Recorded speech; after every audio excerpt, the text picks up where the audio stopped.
Welcome to the Deep Focus Update. Don't forget to subscribe and click the bell icon for more updates and thrilling short scenes. Let's talk about trade wars, specifically the one between the US and its famously polite neighbor, Canada. In June 2025, President Trump declared Canadian steel and aluminum a national security threat and doubled tariffs to 50%. The logic? Protect American industry. The reality?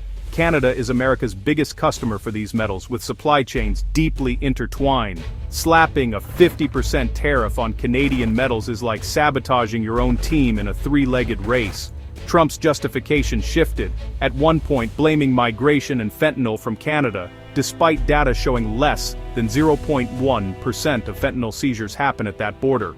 The real issue, experts say, is China's trade practices, not Canada. Yet the US had just picked a fight with its closest ally, disrupting a century-old partnership and sending shockwaves through industries on both sides. Businesses scrambled, politicians fumed, and the famously polite neighbor was pushed to its limit. The question wasn't if Canada would respond, but how. The US had thrown the first punch. Now it was Canada's move. The world watched as a peaceful border became the front line of a new economic conflict. The stakes: billions in trade, thousands of jobs, and the future of North American cooperation. The message: even the friendliest neighbors have breaking points. And this time, the gloves were off. Canada didn't just take the hit. Ontario Premier Doug Ford called it economic war and fired back. Ford, usually aligned with US conservatives, warned that American factories rely on Canadian materials. If the tariffs continued, Canada could cut off supplies, halting US manufacturing. He announced plans to bring jobs back to Ontario, making it clear Canada could play hardball too. The federal government, led by Prime Minister Mark Carney, echoed Ford's frustration and hit back with retaliatory tariffs on US goods. These tariffs targeted politically sensitive American industries, ensuring the pain would be felt in Washington. Canada's response was both strategic and public, framing the US as an unreliable partner. The message: Canada wouldn't be a passive victim. The economic integration Trump ignored became Canada's weapon. The trade war would hurt both sides, and Canada was ready to make sure the US felt it.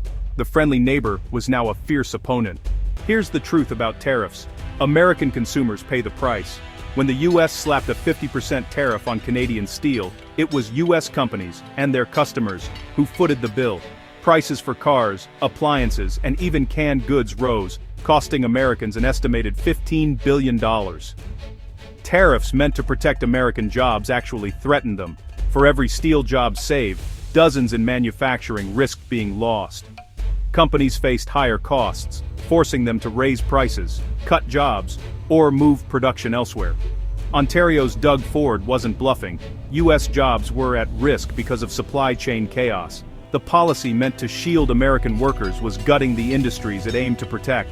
The pain was immediate and widespread, hitting businesses and families across the country. The trade war's real casualties: regular people, not politicians. The economic fallout was no longer theoretical, it was reality. The longer the tariffs lasted, the deeper the damage, and the bill kept growing. Want a case study in trade war fallout?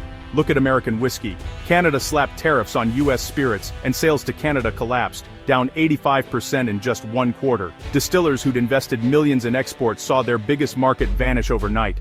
Brand loyalty evaporated as Canadians switched to local or European alternatives. The Distilled Spirits Council called it very troubling. Corporates speak for disaster. Jobs in Kentucky and Tennessee were suddenly at risk, and family-owned distilleries faced an uncertain future. Even when Canada's federal government lifted tariffs, provincial liquor boards kept bans in place, keeping American whiskey off shelves. The damage was done: lost sales, broken supply chains, and a market that might never fully return.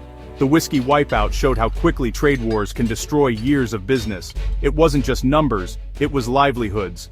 The lesson: once trust and access are lost, they're hard to win back. The trade war left American distillers locked out, wondering if Canadian customers would ever return. All over a political fight they never started. By late summer, both sides were hurting. Canada blinked first. Sort of. Prime Minister Carney announced Canada would drop some retaliatory tariffs, signaling a willingness to de-escalate. But the key tariffs on U.S. steel, aluminum, and autos remained. This was no surrender, it was a strategic move to claim the diplomatic high ground while keeping leverage. Canada had already dropped a planned digital services tax to appease the U.S., sacrificing one policy to protect another. The balancing act was delicate to show flexibility but don't appear weak. The U.S. response? More tariffs, expanding the list to 407 new products. Canada's olive branch was met with escalation, not compromise. Calls grew in Canada to double down with even higher counter-tariffs. The cycle of retaliation continued, with no end in sight. Canada's attempt at peace was met with a slap, leaving the path to a deal even murkier. The trade war was now a test of endurance. The trade war wasn't just about economics, it was political theater. Trump's claims about fentanyl and migration from Canada didn't match the facts, but played well to his base. Trade talks got tangled with unrelated issues, like Canada's recognition of Palestinian statehood. Suddenly, Middle East diplomacy was linked to the price of aluminum in Ohio. For Carney, it was a tightrope defend Canada's interests without caving to U.S. pressure. Every move risked domestic backlash or economic fallout. The real story: tariffs were about political leverage, not sound economics. Regular people and businesses were just pawns in a bigger game. As of October 2025, the trade war drags on. No new deal, just tariffs and uncertainty. Carney and Trump met, but left with only vague promises. Canada wants to restart USMCA talks early, hoping to restore order to the chaos. Meanwhile, businesses can't plan, costs keep rising, and trust is shattered. The average U.S. tariff on Canadian goods is still a major barrier. The whiskey industry reels, manufacturers struggle, and consumers pay more. Both countries know they need each other, but the partnership has become a weapon. The future? Uncertain. Will the USMCA review end the standoff, or will politics keep fueling the fire? For now, the neighbors glare across the fence, waiting for someone to blink. The world is watching and hoping for peace. Because everyone, from factory workers to whiskey drinkers, is paying the price.